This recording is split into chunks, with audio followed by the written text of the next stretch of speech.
France va accueillir des casques blancs, faux humanitaires, vrais terroristes. Alors ce sont des informations qui arrivent de manière très graduelle, crescendo. Tout d'abord, on a appris que les casques blancs seraient exfiltrés de Syrie. Ensuite, on a appris qu'ils arriveraient jusqu'en Europe occidentale, surtout en Angleterre, au Royaume-Uni.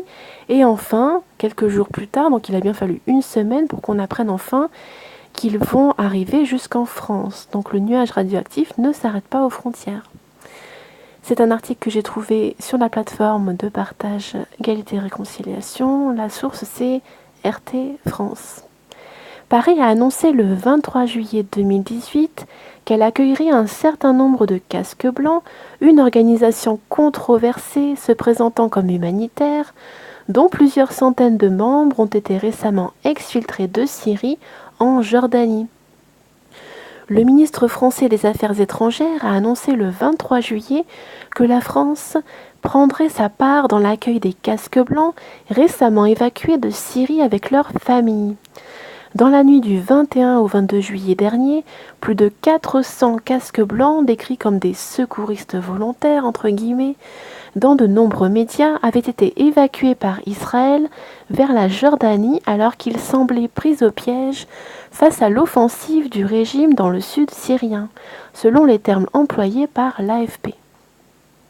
Cette organisation controversée est financée directement par plusieurs grands pays occidentaux, dont les États-Unis, qui ont débloqué 6,6 millions de dollars en juin 2018 au profit des casques blancs.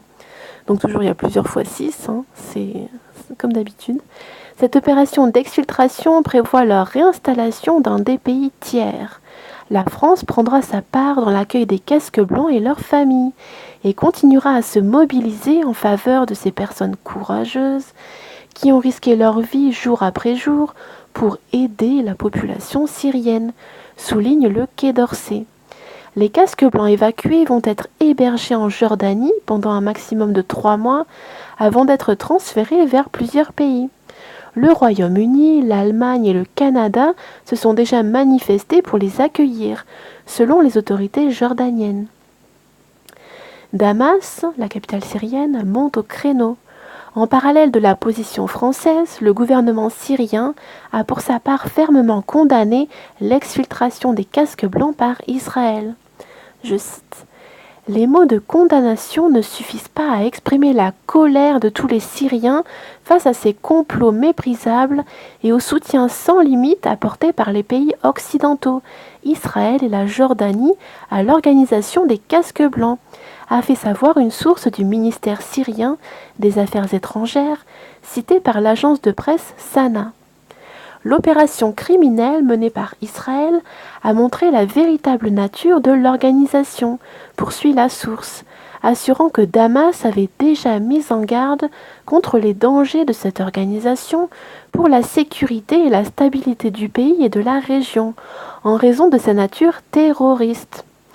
Moscou et Damas accusent régulièrement les casques blancs de proximité avec les groupes djihadistes comme le Front al-Nosra lié à Al-Qaïda, notamment en raison de la présence de leurs membres uniquement en zone rebelle armée. D'après la journaliste indépendante de terrain Vanessa Billet, les casques blancs sont entièrement intégrés dans les régions contrôlées par les terroristes. Ils fournissent des soins médicaux aux terroristes, ils acheminent des équipements par la Turquie dans les régions terroristes.